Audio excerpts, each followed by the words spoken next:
సంతకం పెట్టమ్మా, నేను పెట్టాను. ఏం భయపడి చేస్తున్నారు?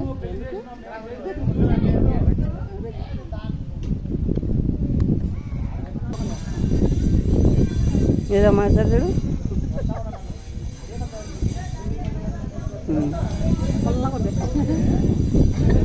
కాయ బాగా మొత్తం ఏడ పగిలింది.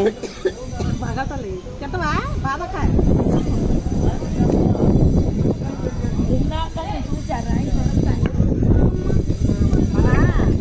బాదం పప్పులు ఉన్నాయి కదా,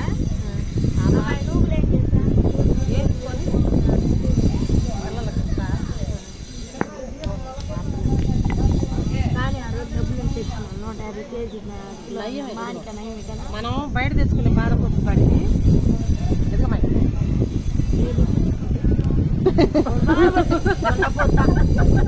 బాదం పప్పు దానికంటే ఈ బాదం పప్పు మంచిగా మనం అప్పుడు తెగ తినేది. అసలు ఎంత బాగుంటుంది అనుకున్నాం, రావటంలా ఇది వచ్చింది. మా అక్కకు ఒక బాదం పప్పు త్యాగం చేస్తున్నా, పాలు కొట్టి తిను. నేను పులిపోయినా బాగుంది.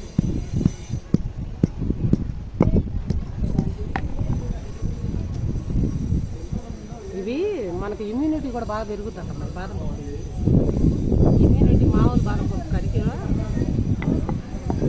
ఏమో రుచిగా ఉన్నది రా నాయన, పాలు కొడుతుంది. దేని మరి రావటం లేదు.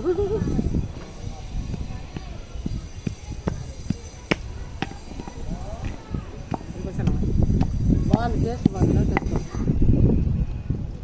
ఏం దొరక ఈ బాలు కొట్టుకున్నాం. ఏడా వచ్చి కూర్చున్నాం గుళ్ళో, ఎందుకు వచ్చాము అనుకుంటున్నాడు. అంటే ఇంకోటి అని కాదులే, కానీ ఈ బాదం పప్పు వల్ల మనకి బాడీలో ఇమ్యూనిటీ పవర్ వస్తుందట. పప్పు హాయ్ అండి, చూసారు కదా. మేమైతే పొద్దున్నే ఉదయం 8 అయిందండి, గుళ్ళో పెళ్ళికి అయితే వచ్చాము. ఇందాక చూపించినట్లుగా బాదంకాయలు అవన్నీ పెళ్ళి అయిపోయిన తర్వాత చేసినాయి అనమాట. ఈ పెళ్ళికి ముందు తీస్తున్నాను. ఉదయమే కాబట్టి అందరికీ మాకైతే గుళ్ళోకి అయితే టిఫిన్లు అయితే తెప్పించారు. ఎవరి ఆకలైతే వాళ్ళు తినాలని చూస్తున్నారు. వెనక కూర్చున్న వాళ్ళందరూ టిఫిన్స్ అయితే చేస్తున్నారనమాట. ఇడ్లీ పూరి ఎవరికి నచ్చింది వాళ్ళు తినాలని చాలా ఎక్కువ తీసుకొచ్చారండి. ఎక్కువగా టిఫిన్ అయితే మిగిలిపోయింది. ఏం తింటారండి, అంత ఉదయం ఆగలేదు కాబట్టి. మొత్తానికైతే గుళ్ళో పెళ్ళి అయితే జరుగుతుంది.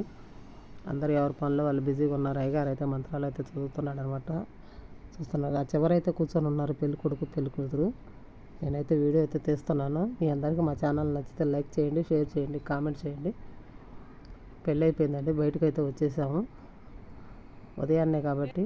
నేనైతే టిఫిన్ తినేసాను, వాళ్ళైతే తింటున్నారు మిగతా వాళ్ళు. మీ అందరికీ నచ్చిందని అనుకుంటున్నాను. నచ్చితే లైక్ చేయండి. బాయ్.